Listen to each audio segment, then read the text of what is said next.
সাকিব আল হাসান আসলে স্ট্যান্ডটা কোথায়, এখন কোথায় আছে, আপনাদের সাথে কি আলোচনা হয়েছে তার? যে দের মাইট বি আ চান্স যে উনি নাই আসতে পারেন। সাকিব আল হাসান ধরে নিচ্ছে আসবে না, কত বড় লস, বাহাতি অপশন খুঁজছে। জি আমাদের অ্যালিস তো আছেনই, আমরা একটা লেফট আর্ম অপশন যেহেতু সাকিব আল হাসানের ইস্যুটা নিয়ে এখন আমরা ক্লিয়ার কিছু বুঝতে পারছি না, তো জাস্ট ইন কেস উনি যদি নাই আসতে পারেন। 12-13 দিন পরেই বাংলাদেশ প্রিমিয়ার লিগ বিপিএল শুরু, বিপিএল হিস্ট্রির সবচেয়ে বড় ক্রিকেটার, সবচেয়ে বেশি টুর্নামেন্ট সেরা সাকিব আল হাসান আসলে স্ট্যান্ডটা কোথায়, এখন কোথায় আছে, আপনাদের সাথে কি আলোচনা হয়েছে তার? তার খেলা নিয়ে এখন যে বিষয়টা, ওটা আমরা অফিসিয়ালি এখনো কোনো ওভাবে আমাদেরকে কিছু বলা হয়নি যে দের মাইট বি আ চান্স যে উনি নাই আসতে পারেন। তো উনি যেহেতু নাই আসতে পারেন, it will be hugely missed BPL. এবং সাকিবের রিপ্লাইটা কি?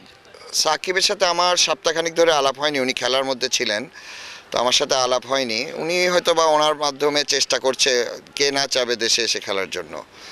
তো ওভাবে আমরা অফিসিয়ালভাবে এখনও কোনো কিছু জানতে পারি, আমাদেরকে বলা হয়নি।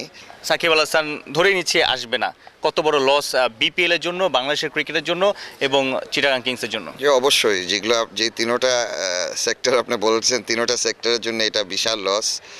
কারণ ওনার মানের ক্রিকেটার এখনও ওভাবে বাংলাদেশে তৈরি হয়নি, যেটা বাস্তবতা।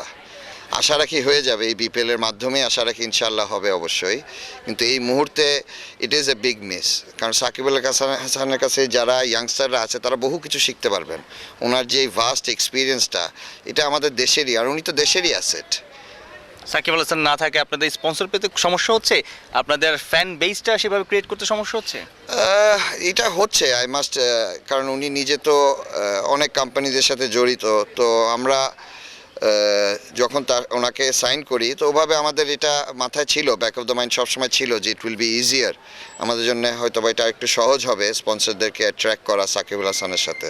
বাট সেই জায়গাটাতে আপনারা মিস করছেন। জি এটা প্রচুর ওরকম আমাদের যে কয়টাই স্পন্সর এসেছে ওরকমভাবে সাকিবের জন্য বা ওনাকে কন্ডিশন দিয়ে কোনো ওরকম আসেনি। হয়তো বা আরও আসতে পারতেন, এটা আমি আবার এমফাসাইজ করে বলছি যে উনি থাকলে হয়তো বা আরও সহজে আরও বড় বড় কোম্পানিরা আগিয়ে আসতো। উনি আসাটা তো ওনার সমস্যা না, বাট আসার পরে সব কিছু আসলে আপনারা ট্যাকেল দিতে পারবেন কিনা সেটাও তো একটা ইস্যু, যেহেতু আপনাদের হয়ে খেলতে আসবে। ট্যাকেল দেওয়ার, ওনার খেলার জন্য যা যা ট্যাকেল দেওয়ার ওগুলো তো অবশ্যই আমার দায়িত্ব, আমাদের ফ্র্যাঞ্চাইজের দায়িত্ব, ওগুলো আমরা দেব।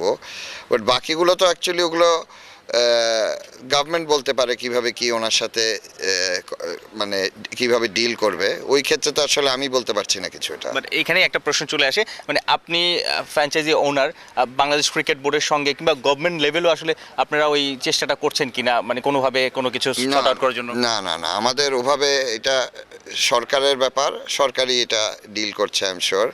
আমাদের কোনো গভর্নমেন্টের সাথে ওভাবে কোনো আলোচনা নেই, এমনি বিসিবিতে আনঅফিসিয়ালি আলাপ হয়, বাট এছাড়া আমাদের ওভাবে কোনো অ্যাক্টিভিটিস নেই।